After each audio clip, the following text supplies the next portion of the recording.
Welcome to Peacevision. We are, of course, a portal for positive change. And I'm really happy to introduce this guy. He's a really good friend of mine and an amazing artist, aviator, author. There's a few other A's in there, but an A person for sure. Eric Lindbergh, welcome. Thanks, John.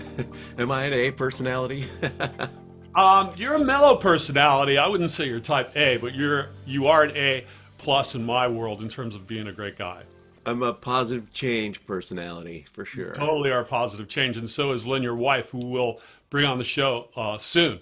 Anyway, today we wanted to talk a little bit about, hey, what is it like to come from such a famous family of aviators, the Lindbergh clan, and then if you could kind of walk us through where we're going in the future of aviation. I know you have some really exciting technology that you're involved with, and give us a little bit of both worlds, the past and the future, if you would. Right. Well, John, my grandfather and both of my grandparents, Charles A. and Anne Morrow Lindbergh, were perhaps the most famous aviators on the planet. They really showed the world that long-distance aviation was usable, was feasible for commercial purposes, for transportation, for tourism, and they flew around the world, from the 20s all the way until the 70s and 80s, and they really saw firsthand what this technology could bring for us. And I was really fortunate in 1996 to be a part of a small group of people who, under the Arch in St. Louis, launched the largest cash prize in history, $10 million, to be awarded to the first private manned space program. We called it the xPrize. And 27 teams competed for this prize, and Spaceship One, which is hanging in the Air and Space Museum now, won with the first private manned space program.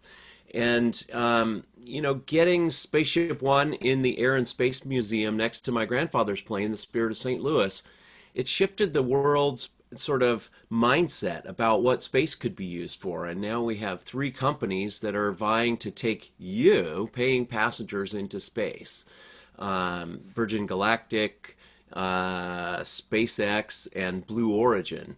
And they're all vying to open up private space transportation. So that was pretty darn extraordinary and empowering for us to have that kind of effect on the world. And I'm not really a space guy, I'm an aviator, so I set my sights back on, aviation. What are the threats facing aviation? What are the opportunities?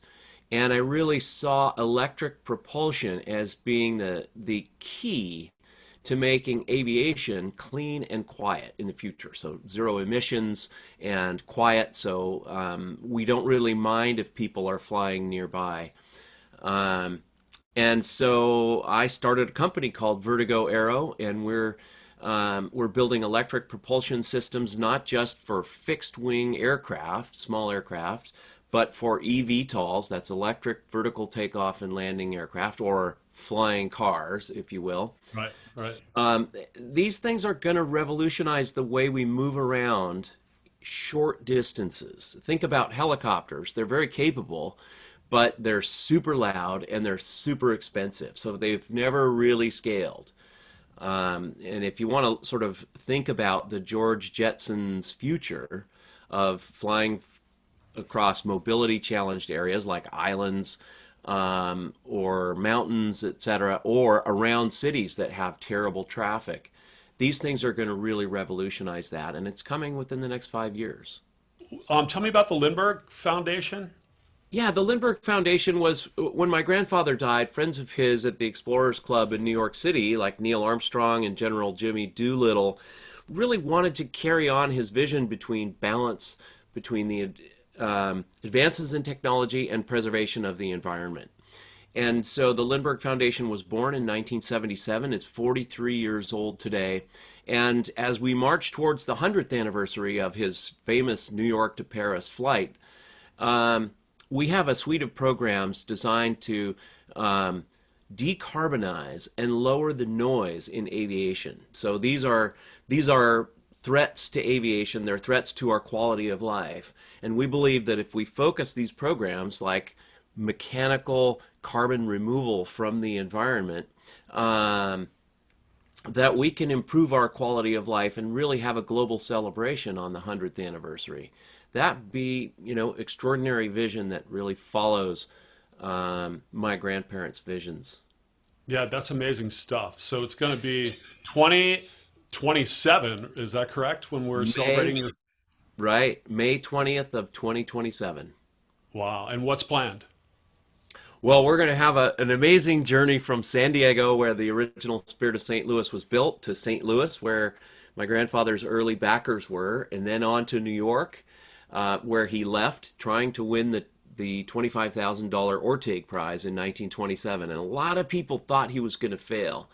But he took off. He safely cleared the wires and made the 33-and-a-half-hour flight to Le Bourget Field in Paris, where the world really took notice and tuned in. That was at a time when the first time really in history that communications nearly instantaneously spanned the globe, and that celebration really kicked off the golden era of flight that we kind of know of today. And what was interesting was you recreated that same flight, didn't you? And did it for the History Channel?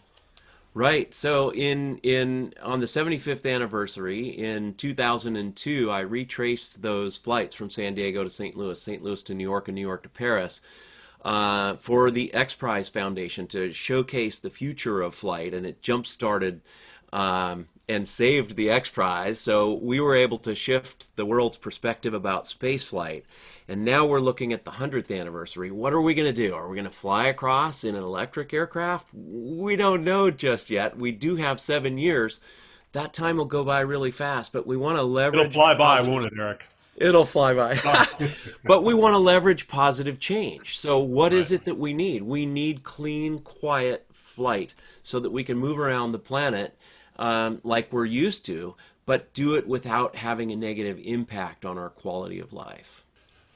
So what can people do if they want to know more about the future of flight? Where do they go? Vertigo Aero is so cool. We're going to bring flying cars to the masses. So go to www.vertigoaero.com, vertigoaero.com, or you can go to my website, ericlindbergh.com, ericlindbergh.com, and you can link to Vertigo Aero from there. And get ready to go vertical. Yeah, I can't wait. Eric, thanks so much for joining us today. We'll see you soon. Thanks, John.